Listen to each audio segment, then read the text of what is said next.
And welcome everyone to another episode of What in the World is Happening, the show about Maitreya and the Masters of Wisdom.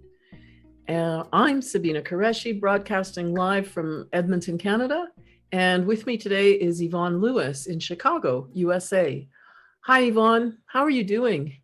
Hi, Sabina. Doing well. Thank you. Glad to be here. That's great. I'm glad you're here. Today's topic is quite exciting, Encounters with Maitreya. And as you can see on the title slide, we've got pictures of the great avatars of the four of the world's major religions.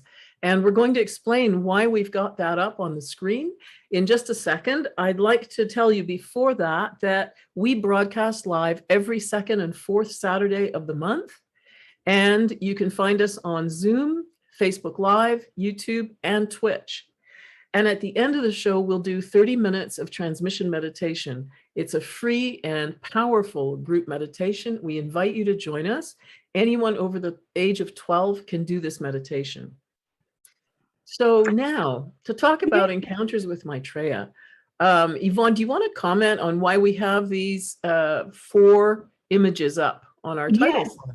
Yes, Sabina, this is so beautiful. And I think it attracted many of you who have come today because these are the individuals from all the great religions in the world who are expected. In the case of Muslims, Mahdi. In the case of Christians, Christ or Jesus. In the case of the Buddha, Maitreya Buddha. And in the case of Krishna, Kalki Avatar. And so it's so interesting that these represent the one name Maitreya in our talk. And I just wanted to say that there is no face, there's no image of a person for Islam, because in Islam, images are considered not correct, because in the teaching of Islam, you are meant to have a more inward connection. You're not supposed to be looking at a picture. And so that's why we don't have a face there. So yes, Christianity, Buddhism, Hinduism, of course, there are many more religions, but these are four of the big ones. And so, as Yvonne was saying, Maitreya is a master, a spiritual master who is here for everybody, those who are in a religion, those who are not in a religion. But we have this picture up because he also fulfills the expectation of each of these religions for the return of a great teacher. He does indeed. And Maitreya is simply an elder brother, someone who's gone ahead of us in evolution, as are many of the elder brothers with whom he works and have turned back to help us reach their level. I like to think of them as the revered professors, and we'll look at that in a moment. But here we see in this slide that there are certain qualities that Benjamin Krim's master, who we'll talk about, wanted to express to us so that we would know who Maitreya is when he publicly appears soon.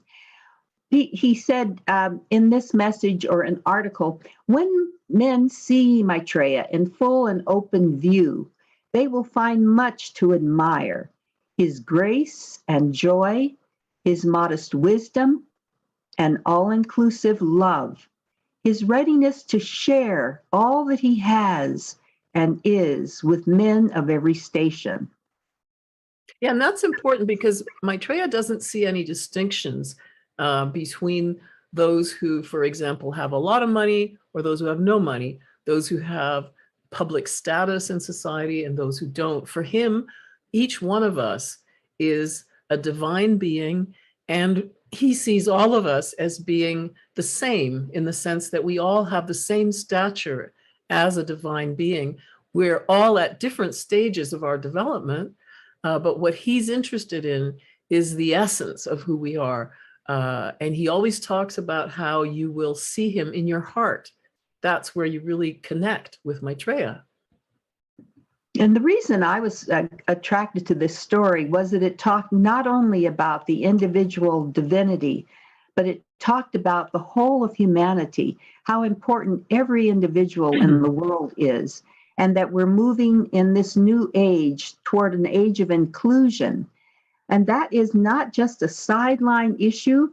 It is it's the result of the age we're in, but it's a result of the help of these elder brothers to move us to that position. Once we're leaving Pisces and entering Aquarius, we're leaving an age of separation and entering an age of unity.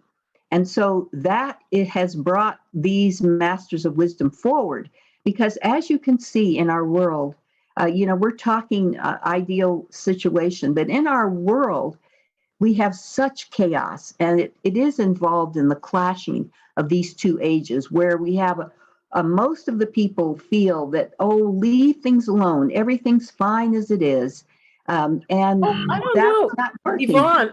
I have to interrupt you, and I have to say I disagree. I don't think most people feel that way. I think the majority of people actually are very dissatisfied with the way things are.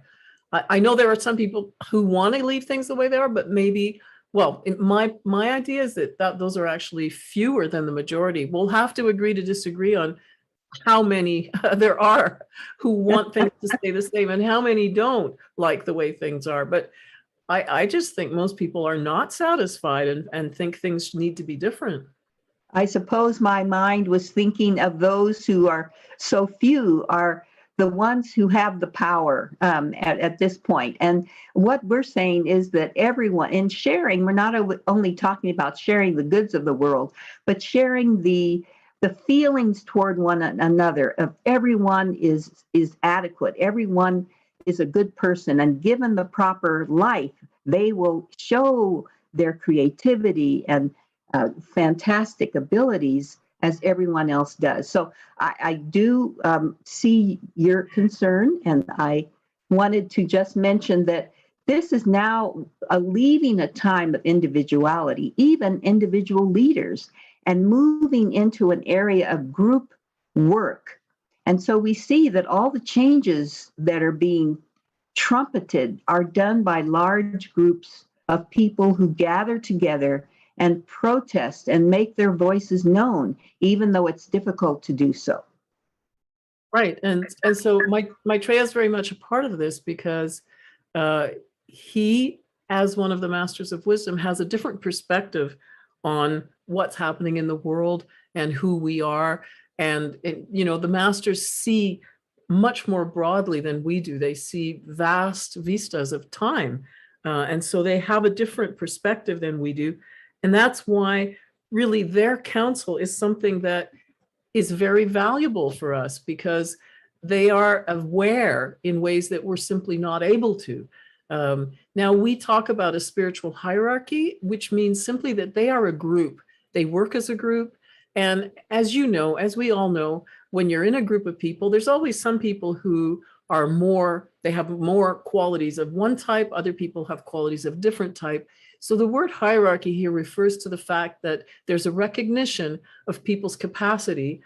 Some are more capable in certain areas, others in others. So in the spiritual hierarchy, it's the same idea that the masters work together as a group, but they also have different areas of expertise and different areas of activity. They're also called the Lords of Compassion. They have come through human evolution. They are one of us, but they've simply gone ahead. They're further ahead than we are. And so they have infinite compassion for everything we deal with and struggle with. They've been there, they've walked these paths. They know what it's all about. They are very familiar with what we are living. And yet they've reached a point where they don't need to incarnate anymore. They have learned everything that you can learn by living on the earth. Now, this presupposes reincarnation, and we're not going to talk much about that today, but just to mention it, because part of this teaching is that we live many, many times, hundreds of thousands of times, in fact, excuse me, and that's what gives us the time to evolve, because one lifetime is really very short. Beautiful. And sorry, go ahead, Yvonne. Yes, they have total mastery. They're called masters because they have mastered their physicality, their emotional life, and have overcome their mental illusions. So they live in the full spiritual life, which is the destiny of everyone, every single person on the planet. So they wish that for us, and they know it's going to take us a minute to get that together. But that is what they have achieved. And when you're at that level, you're operating from the soul, from the desire to serve level. So they have no desires for themselves, only to serve the group. They consider us brothers and sisters, as you'll see. We have it even in writing, and that we need to move ahead together. Now that we're in Aquarius and Aquarian age, we'll do it together as a group. And one of the other things is that they are part of the process of evolution, not just of each of them, because they continue to evolve, and our evolution, but the evolution of the entire earth and all of the kingdoms on the earth, and all of the energies that come into the earth. So there's a lot going on, and there's a lot that they're responsible for. So they're very busy. And the news that we have to share is simply that they are now coming to live amongst us. And this is for the first time in a very long time. They've been living in remote areas, the Himalayas, high mountains, the Carpathians, the Andes, and now they're descending from those retreats, coming to live with us in our cities, and they're going to work with us directly over this next stage during the age of Aquarius. And they say that we are going to solve our problems. Before we carry on, I'd just like to welcome some of you to the show. Derek from Malaysia, very far away, but no distance at all in cyberspace. Bert from Vancouver. Hi, Bert. Bob in St. Louis. And Jane in California. Thanks for being here, everybody. It's a pleasure to share this with you. May I mention that we're looking at what are considered to be light bodies of the Masters of Wisdom. And in fact, they're in physical bodies, that is 14 of them, as well as Maitreya himself, the head of the group, the eldest brother. And so now this is their former manifestation in retreat. And now they have come out physically, working now behind the scenes for actually a long time. We found this information by, getting in touch with or becoming familiar with Benjamin Krem's information. And he is one of the, he's simply an artist, actually, but he studied the Ageless Wisdom teachings that have been shown before by Alice A. Bailey, and before that by Helena Petrovna Blavatsky. And he was contacted by one of these Masters of Wisdom and asked to let people know that they're here to help. And that was also the information from the others. However, Benjamin Krem's information, is that they are here among us. They have emerged and are about to publicly emerge so that we will know who they are. Right now, they're incognito. And by the way, this idea of telepathy may be something that you're all familiar with. That is how Benjamin Krem received messages from both Maitreya and articles from his own master. He actually came out in 1974. He gave transmission meditation to the world, which is a group meditation, working with the masters very innocently, effortlessly, always free. His books were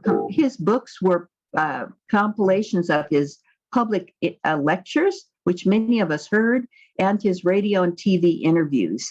So he received no pay for this work. He simply painted in his early years, and we're all enjoying his artwork now, considered to be one of the I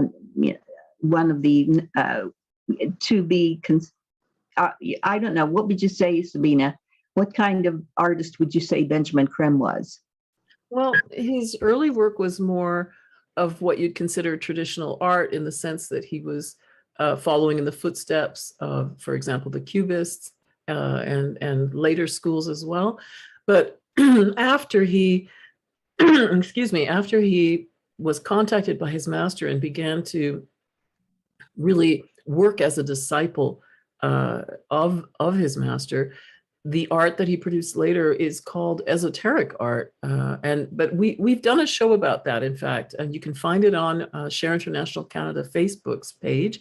There's a program called Meditation Mandalas, which is about these paintings, and they're very powerful.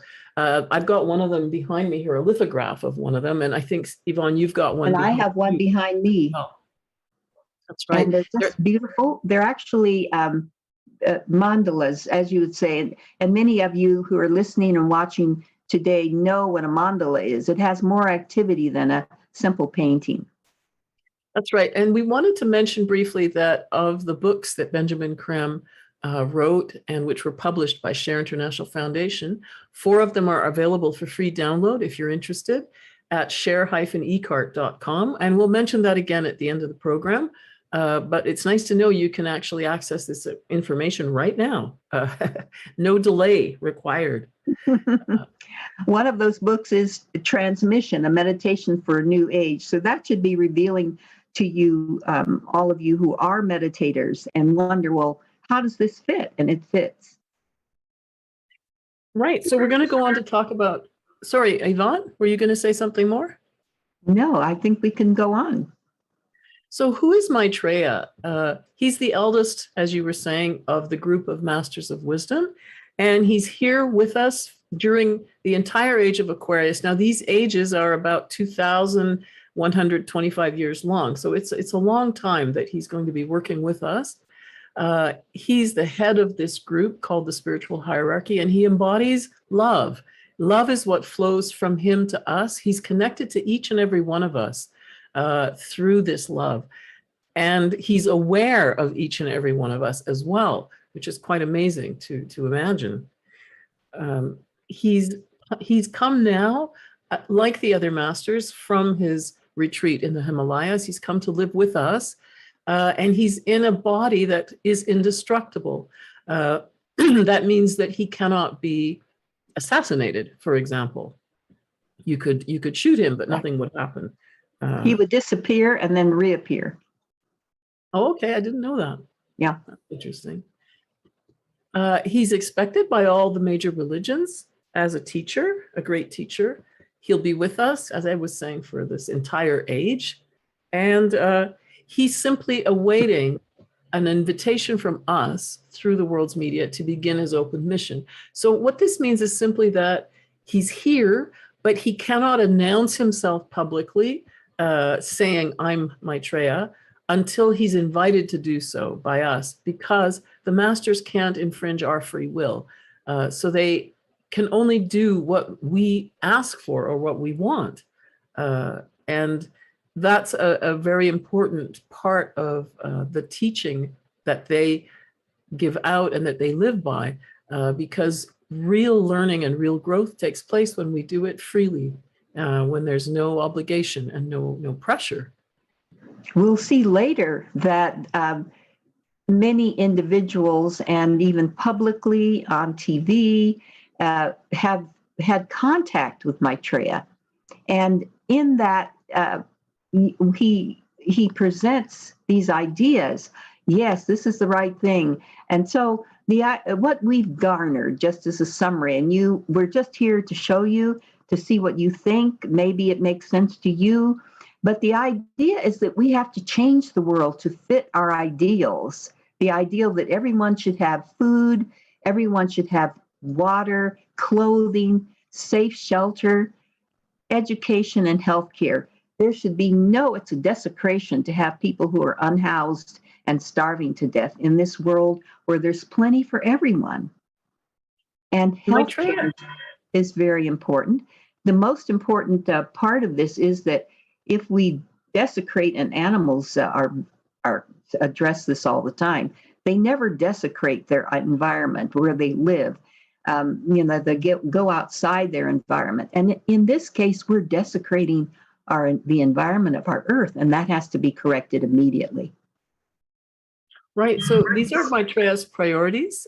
He's a teacher for sort of all realms. Like that is, he's come to give us spiritual teaching, teaching the art of self-realization. But he also emphasizes, and for him, it's his absolute number one priority, the fact that no one should be lacking in food because we all require it. Nobody's born on this planet who doesn't need to eat every single day. And so the fact that there are people who don't have food, to him is a crime. And he talks about it a lot in the messages that he transmitted through Benjamin Creme.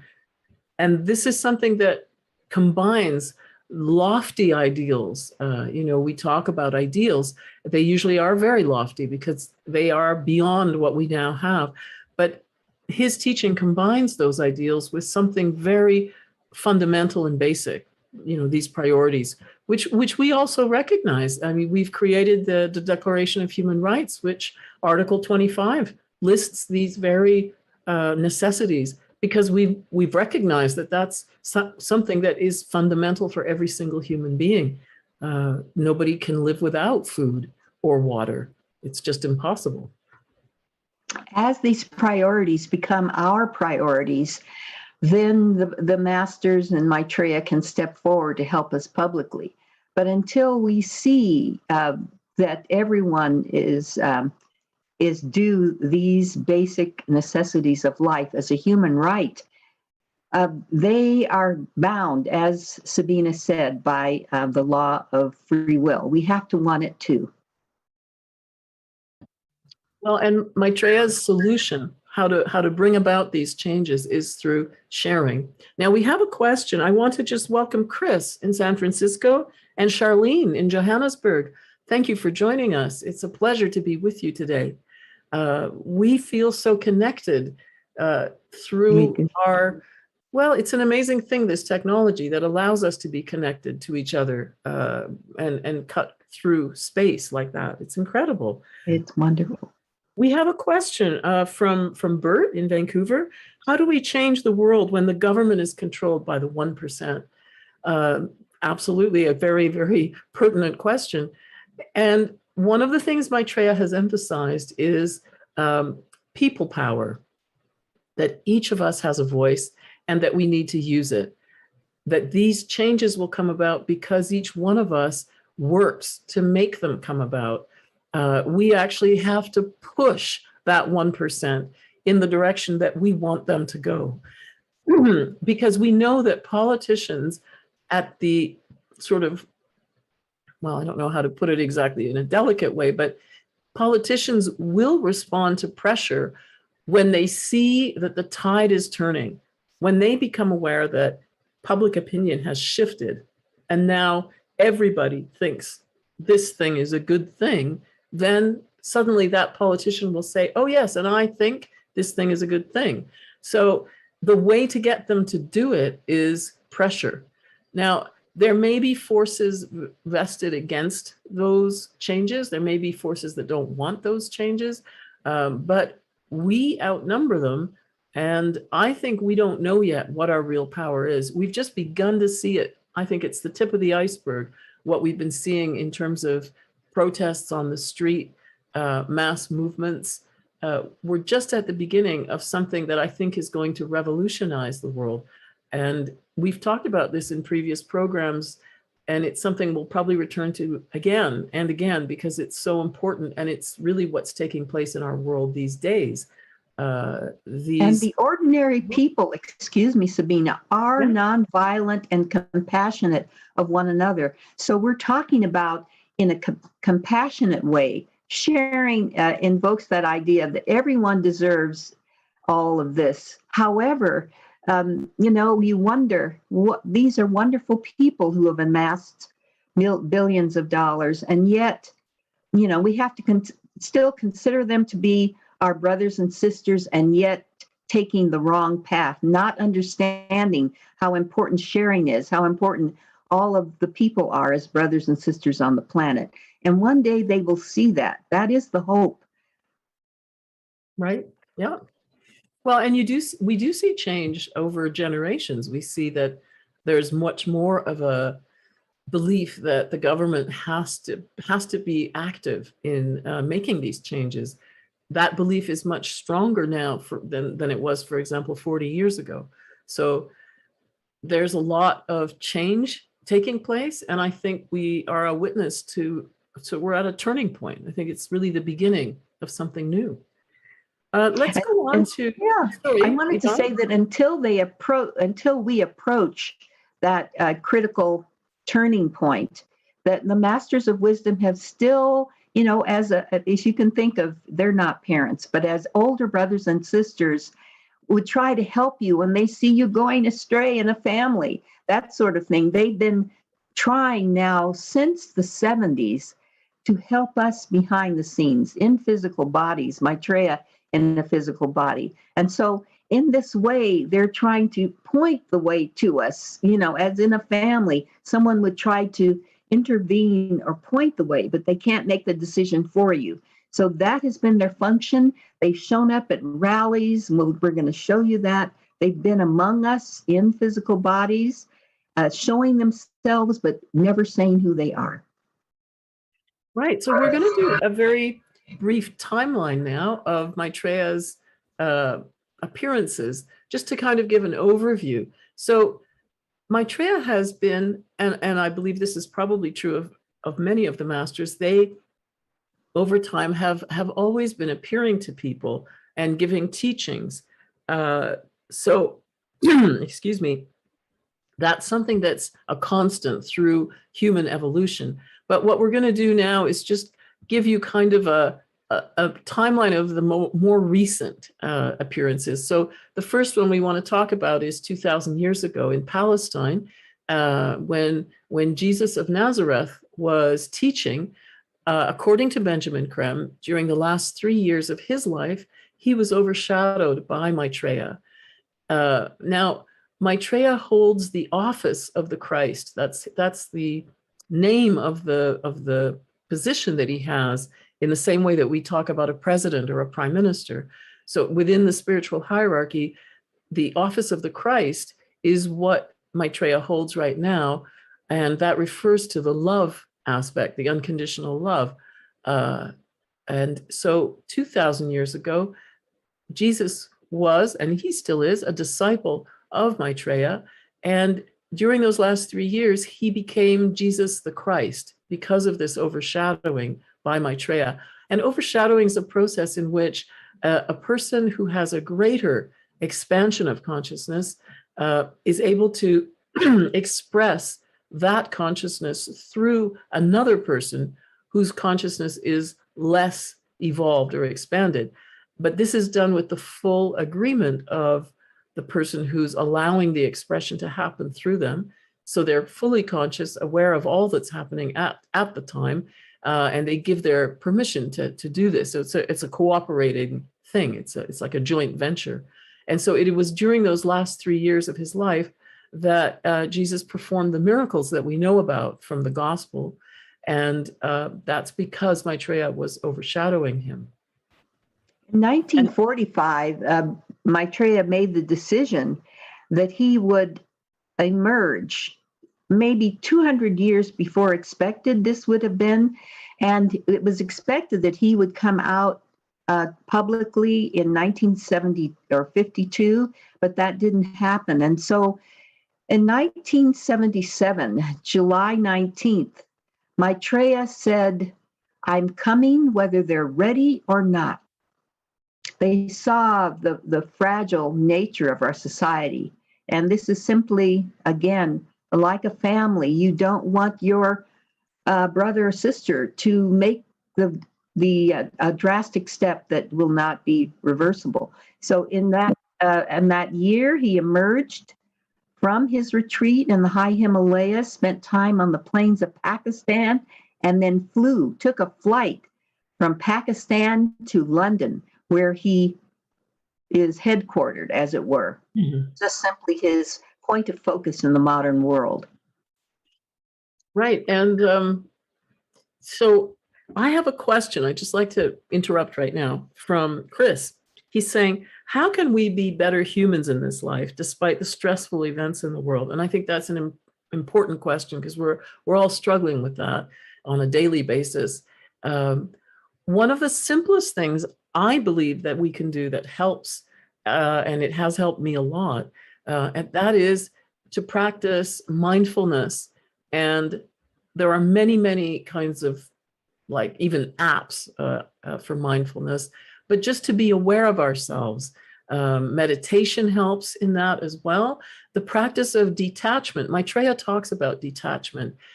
He says that the three most fundamental teachings that he wants to give us in the art of this realization of the self is sincerity of spirit, honesty of mind, and detachment. And these three things, if you practice them, really allow you to be more and more in touch with yourself, and to be more authentic, more genuine in the world and with others, and to be more and more harmless. Because I think when you talk about being a better person, a lot of what we're aware of on some level is that very often we are destructive, where we cause harm without meaning to, and that this is really a question of awareness. So that's what I would answer. But of course, also doing good works, trying to help, trying to be of service. The masters all talk about how each of us is a soul in incarnation. That's our essential nature, and that the purpose of the soul exists in order to serve. So being of service and serving fulfills that most fundamental aspect of who we are.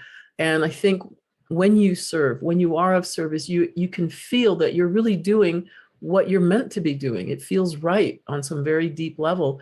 And it's also a way of growing and becoming, I guess, a better person, or able to be a better person.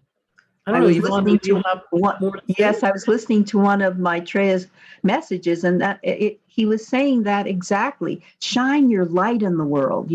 This was everyone is a light, and we're asking you to shine your light in the world, not be afraid, not hold back, because as we've talked about, it's as though we're here to help you. If you put yourself out there, we're with you, we're behind you. And I just thought we would move ahead so that we can show you some of these wonderful instances in which the masters show up at events. All right, so let's go on to our timeline here. So the next point in the timeline is 1977. That is from the time Maitreya emerged into this, day-to-day world of ours. He went to London. He's been living there ever since. But of course, you have to understand that being a master of wisdom, being somebody of that stature, he may be living in London the way any other person is, but at the same time, he can appear anywhere else in the world, multiple places and times. So time and space are not limitations for the masters. Now we have, excuse me, before I talk about 1977 to 1982, I just see that we have a question here from, let's see, Derek, and this was, is Maitreya the Heavenly Father mentioned in the Sacred Trinity? Well, what I can tell you is that the monad, or the self, that is who we are, a spark of God, that monad or self is pure spirit, and it itself is a reflection of something even higher, according to the Ageless Wisdom teachings, which would be the triplicity of deity. And in this teaching, this triplicity, excuse me, I'm just going to cough. This triplicity is the divine will or power, that would be the Father, the love wisdom aspect, and that's the Son, and the active intelligence quality, and that is the Holy Spirit. So that's the way the Ageless Wisdom describes this triplicity of deity. And I would say that Maitreya is of that triplicity, but so are you, so am I. He reflects it better than we do. And that's the difference between the elder brothers, and ourselves. They're in a path of evolution just as we are, but they are not the divine logos of the planet. They work for them. They work for deity. So I would say he's a messenger of the Heavenly Father, and rather than the incorrectly thinking he's the Heavenly Father. Yeah, I think that's, excuse me, I think that's true. The Heavenly Father is probably a level of deity that's beyond the level that Maitreya is at, but it's something I haven't studied and I can't answer it properly, so I don't want to try. But let's go back to the timeline here. So 1977 to 1982, during that time, Maitreya overshadowed Benjamin Creme during Benjamin Creme's lectures in London. Benjamin Creme used to give lectures at a place called Friend's House on Euston Road in London. And very often at the end of a lecture, he would be overshadowed by Maitreya, and Maitreya would transmit to him messages to us. And so these messages have been published. There are 140 of them in a book called Messages from Maitreya. They're very powerful, very personal, and extremely inspiring. So if you want to know more about who Maitreya is, one of the best things you can do is read his messages. You can also read them on the website share-international.org. And there are complete messages there, not all 140 of them. And that will give you a very clear sense of who Maitreya is and what his concerns are, what he cares about, and what he wants us to focus on, and why he's here. In proceeding from on the timeline, in 1982, starting in 1982, when Share International magazine was published, Benjamin Creme's master began confirming the experiences of individuals as to whether the person that they were speaking with out in public somewhere, it could be anywhere, at home or outside, was one of the masters, or Maitreya even. And he did that until his death in 2016. So we'll find some of these messages even in later issues, or rather some of these confirmations, even in later issues than 2016, because there were many more than could be published, and they're continually published in the magazine. We also publish, or it is also published in the magazine, messages from people currently that they know could not possibly be confirmed, but they feel very much that because of the energy they felt, that they might have been talking to a master of wisdom. So we all enjoy reading those messages as well, from the letters to the editor. Right. So there were many experiences people wrote in to ask about, to say, was this a master, this person that I can't forget? Something about that person was different. And so during that time period, until Benjamin Creme passed away, it was possible for him to confirm, because he was in telepathic contact with one of the masters of wisdom, when these experiences, these meetings were with a master of wisdom, or even with Maitreya himself. And then in between 1988 and 1993, Maitreya gave out teachings in London to an associate of his, who passed those teachings on to two independent journalists. And these were published in a book called The Laws of Life. And that's another way in which Maitreya has also made himself known to us. And then last but not least, may I say that in 1988, he started appearing to religious groups all over the world, of various parts of the world and all the different religions. They were really the fundamentalists' ends of those religions, because he wanted to provide them a reflection when in the future they hear of this individual again. And we'll talk in some detail about those appearances, but they went all the way up to the end. Really, they increased and increased and increased to the end of 2001. And then in 2002, there was one additional appearance to a religious group by Maitreya, as they expected to see these religious group, that religious figure, and that was in February of 2002. So we'll also wondering why did those appearances stop? And I think Sabina, you're about to have a show that talks about a spiritual perspective on the 9/11 event. Right. Yeah. Well, I can't say why the appearances to religious groups stopped in 2002. That I don't know. But just as a little coda to this timeline, Maitreya has been appearing, and the masters as well, to people throughout history, and we think that will likely continue. I can't see why it wouldn't.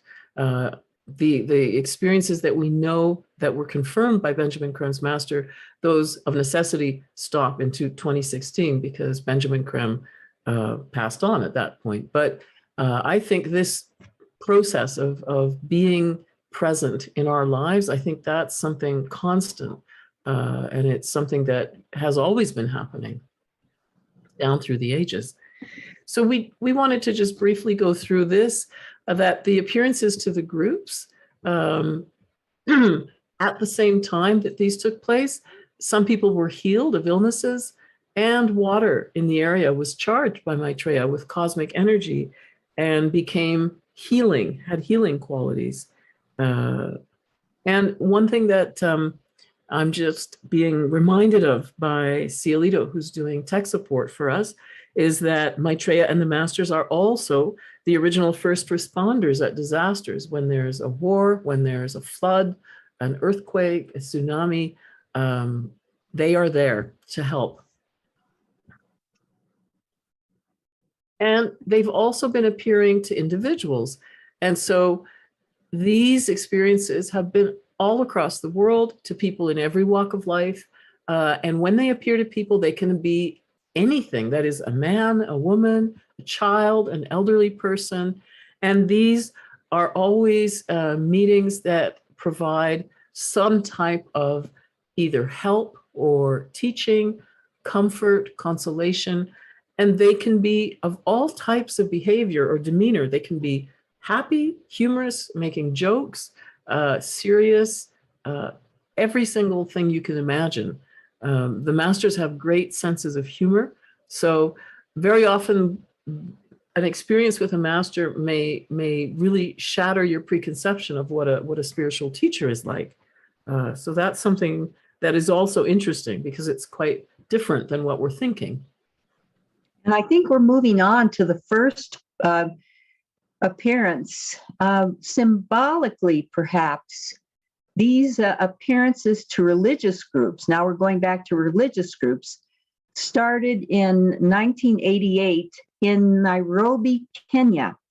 We're going to see a wonderful video that gives you the image that you need to see. But this was an open air theater, and the Kenya Times reported on the event and said that a tall figure, about 6'3", Benjamin Krem says is his height, just miraculously appeared in the middle of the crowd, wearing white robes. He was barefoot, he was bearded, and previously, just a few minutes before, Mary Akatsa, who was leading the meeting of 6,000 people out open air in outside of Nairobi, said, "We are going to have a visitor." And then he appeared. But the response of the people was dramatic.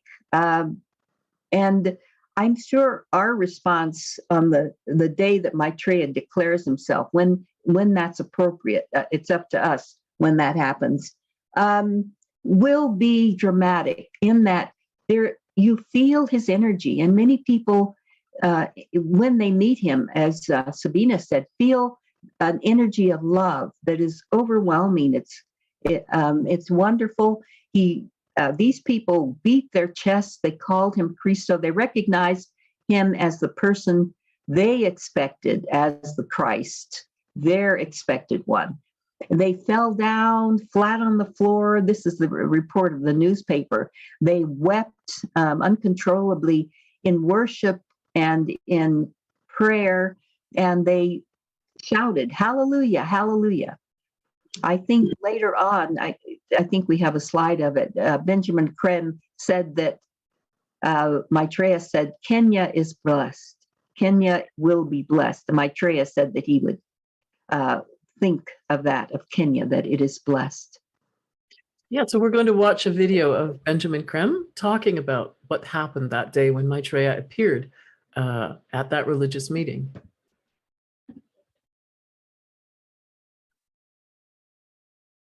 The 11th of June, 1988, in Nairobi, a most extraordinary event. There's a woman in Nairobi called Mary Akatsa, who is a fundamentalist Christian. She doesn't believe in Maitreya at all. She believes in the Christ. She's a very devout Christian. She held this meeting just outside the town, and she has 6,000 followers. And we have photographs taken there showing them thousands, 6,000 people.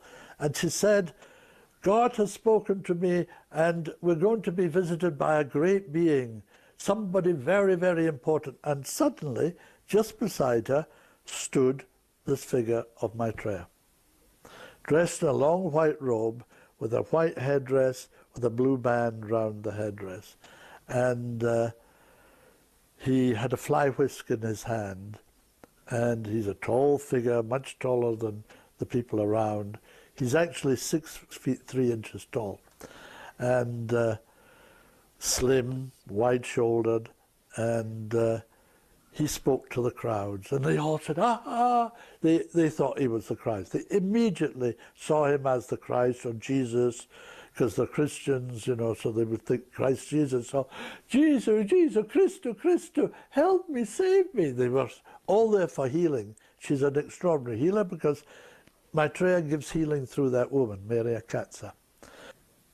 There's a man called Job Matungi, who was the editor of the Kenya Times at the time, the Swahili editor of the Kenya Times, and he wrote it up in the Kenya Times. Did the Christ come to Nairobi this day? We got in touch with him, and he came over here and interviewed me for the story and so on, and he described it. He said it was quite extraordinary. He said the Saturday before, the week before, he was in the town, centre of the town, and he saw a star going round and round, like it wasn't an aeroplane, it was a star. And it was silently going round and round the town. He said it reminded me of the Star of Bethlehem, you know, that the wise men followed into the town. But he didn't know anything about it. He just saw it. He said, "Oh my, this must be a portent. This must mean something very big is going to happen." But he didn't know what, and nothing happened except that, which was big enough. The week later, Mary Akatsa said, "A great being is coming," and just suddenly, miraculously, out of nowhere, came Maitreya. He spoke to the crowd in perfect, unaccented Swahili for maybe 15, 20 minutes, something like that. And he told Mary Akatsa at one point to put her hand in his pocket. And she said in the pocket were 4 crosses made of gold, big crosses like that. And she pulled one out, and we have a photograph of her holding the cross up like that. Big cross, about 14, 15 inches high, like that, made of gold. And then he healed about 40 or 50 people standing in the area where he was. Then he said, "Now I have to go, but I will be back with," they said, "a bucket full of blessings." But my master said he didn't say a bucket, but they translated it as bucket. He said, a vessel. "I will be back with a vessel full of blessings. And he said, I have to go. And somebody there, one of the group there, said, well, I have a car. Can I take you to the station? So he got in the car, but he only went about 100 yards. And they said, I have to get out here. So he got out of the car and walked away. And he took a few steps and just disappeared, literally disappeared again. That was all over the world. CNN, BBC, Japanese television, it just covered the world for 2 days. But, you know, it wasn't football, it was the Christ, it wasn't too important, and so it just disappeared. It just became nothing.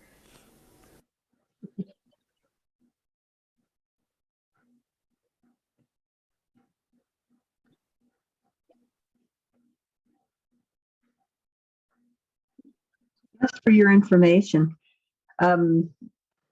that first public appearance in Nairobi, subsequent to that, there were about 300 appearances, including Nairobi, from 1991, the next one was 1991 in Mexico, to 2001.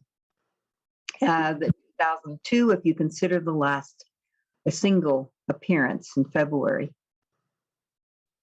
So Maitreya would appear as a person honored, looking like a person that the group would honor in their particular religion, speaking that language.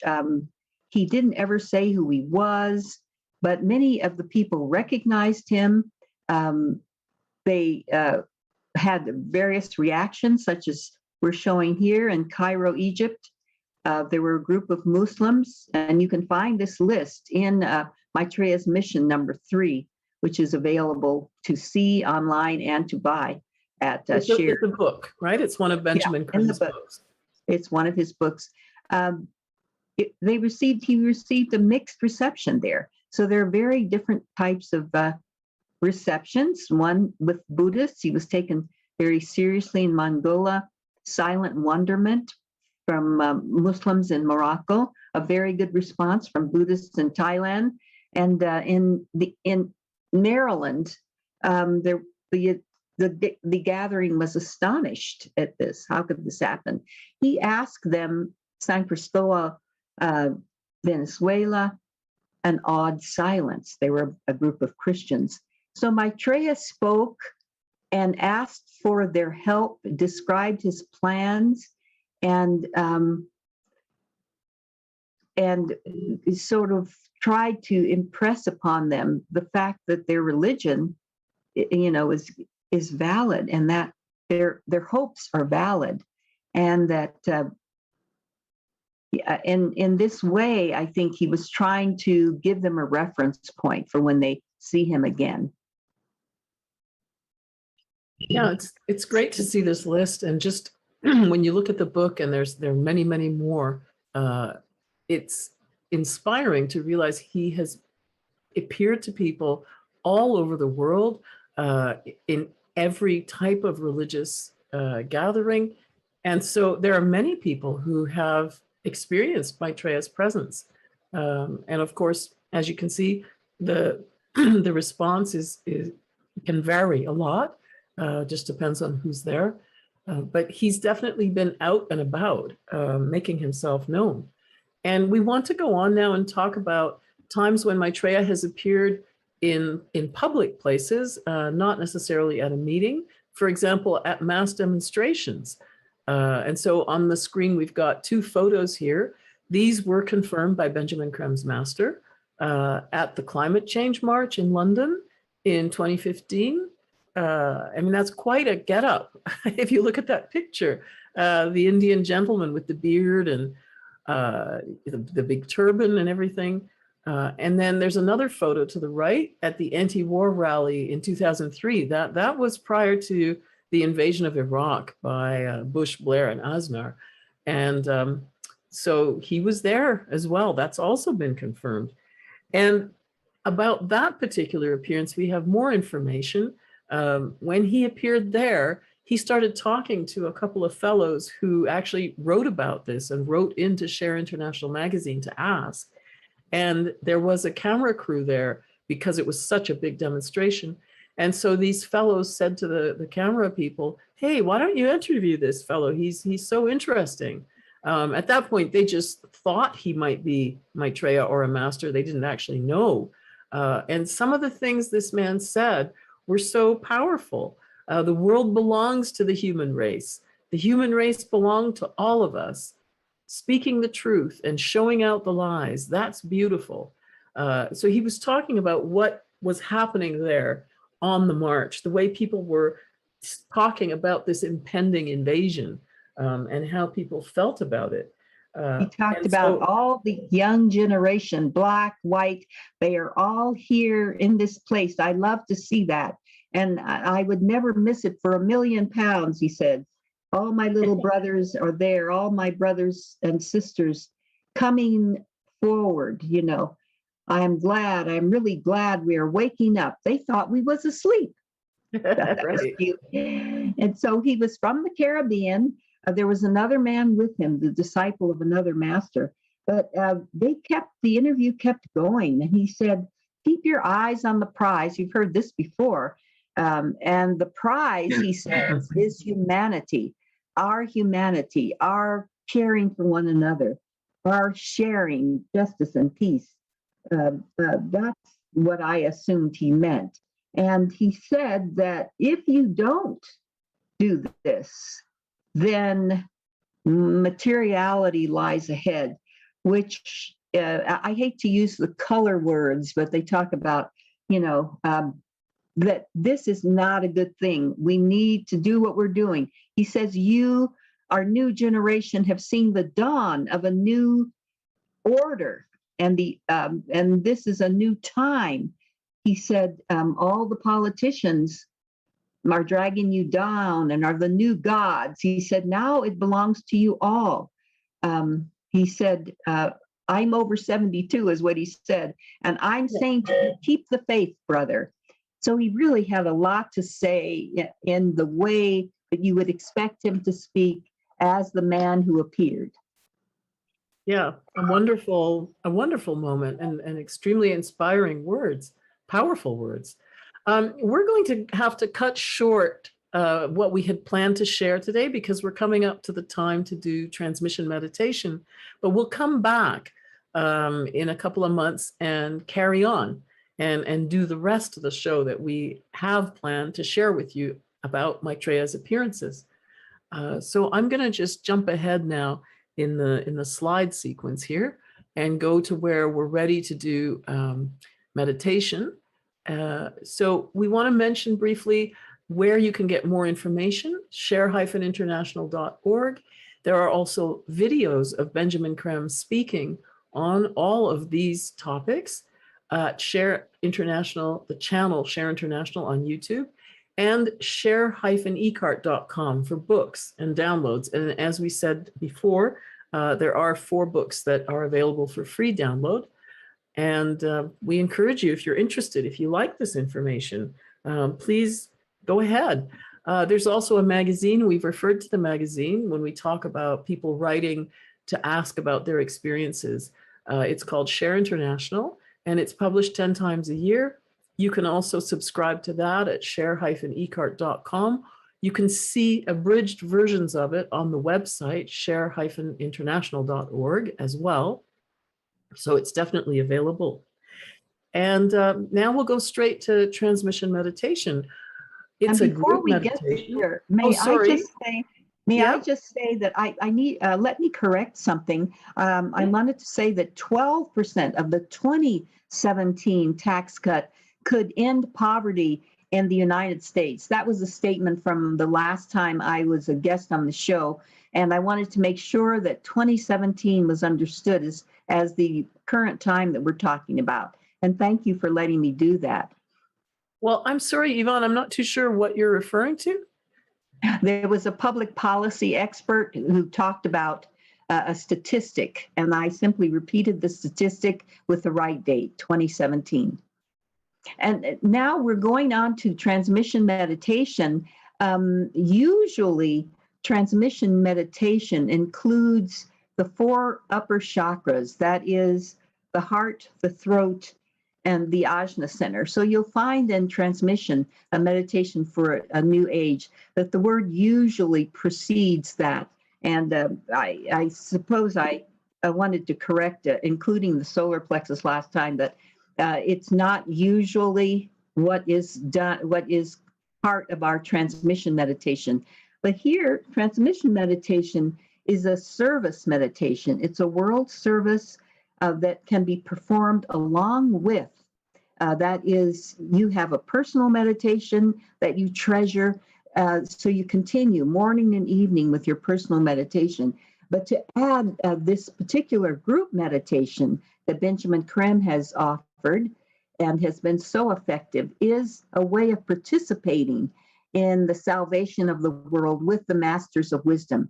In this meditation, a pool of higher energy is added to. That is, there's a pool of higher energy from which the masters draw to help humanity. It's allowed because we're sitting, as a part of our free will in meditation. So with our free will, we're saying whatever it comes out, please use it. And that is just a given.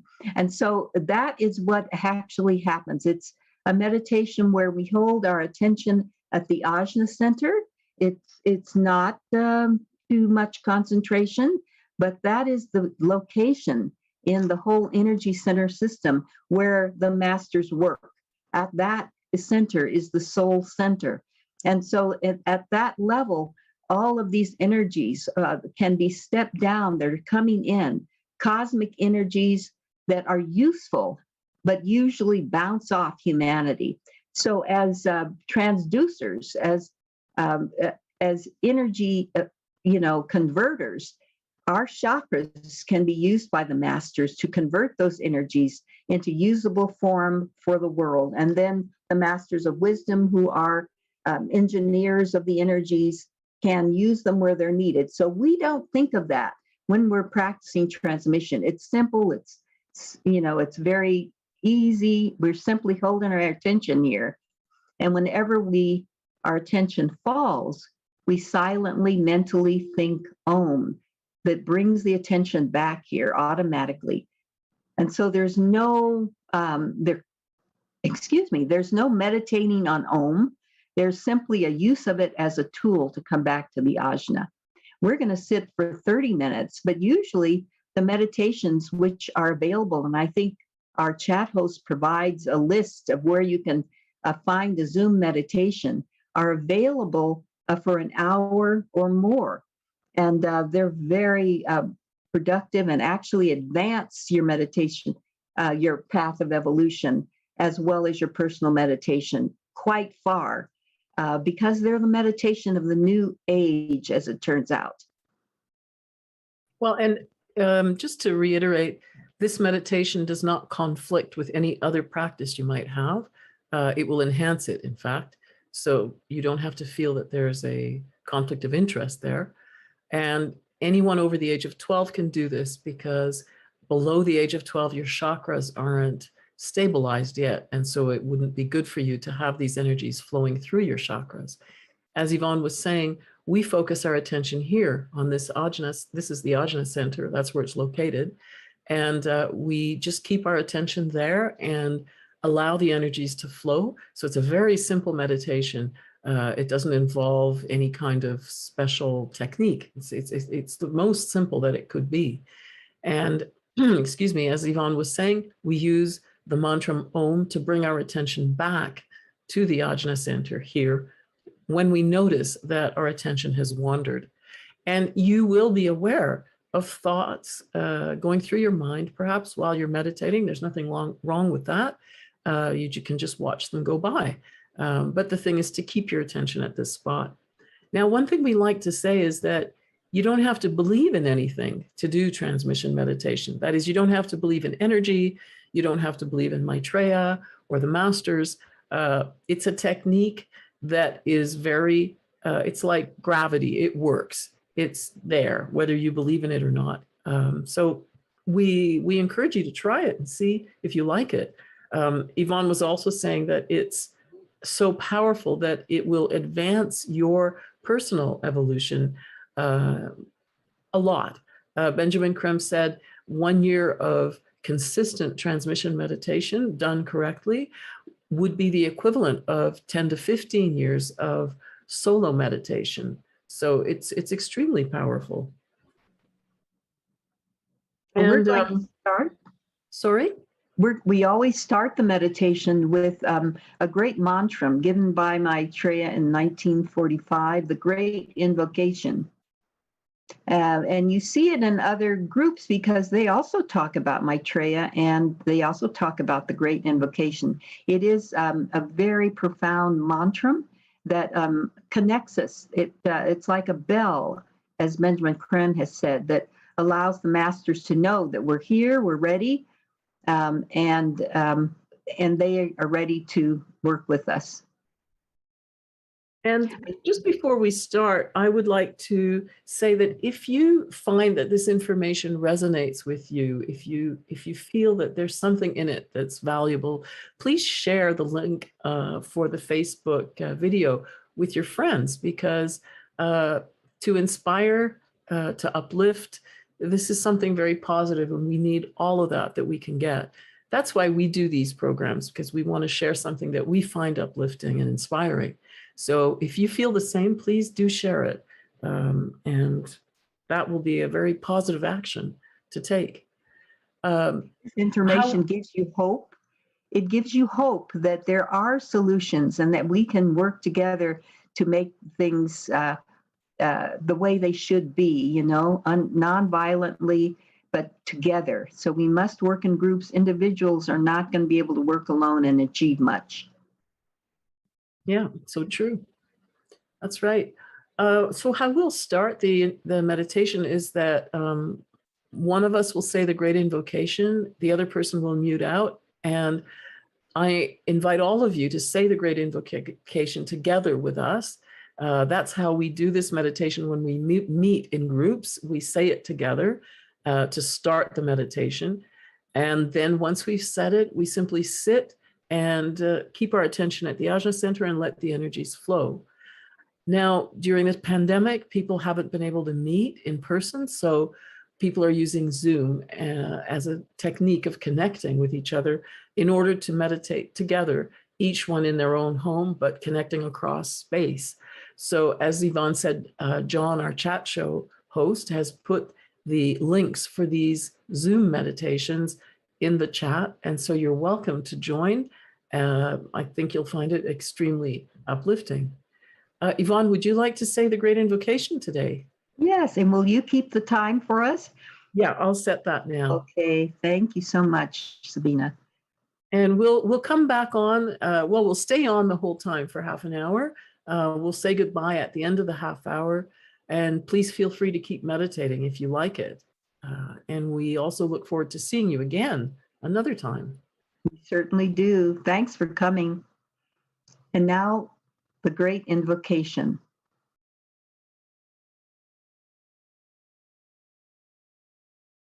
From the point of light within the mind of God, let light stream forth into the minds of men. Let light descend on earth.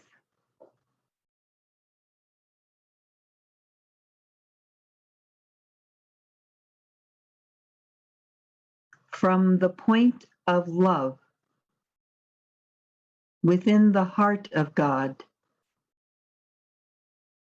let love stream forth into the hearts of men. May Christ return to earth.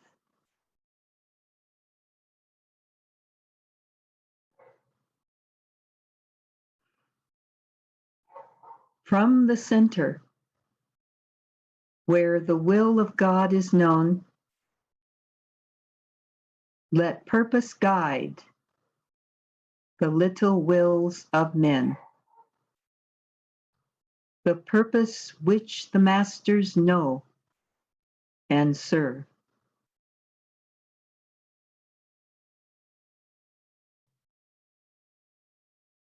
from the center, which we call the race of men, let the plan of love and light work out. And may it seal the door where evil dwells. Let light and love and power restore the plan on earth.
Thank you, everyone, for joining us. And we'd like to thank our tech crew as well, John in Montgomery, Alabama, and Cielito in Seattle, Washington. We'll be back on August 28th for another show, and the topic will be, what is spirituality and how can we recognize it? And we look forward to seeing you then. Thanks, Yvonne, for being here today. Oh, maybe you're muted.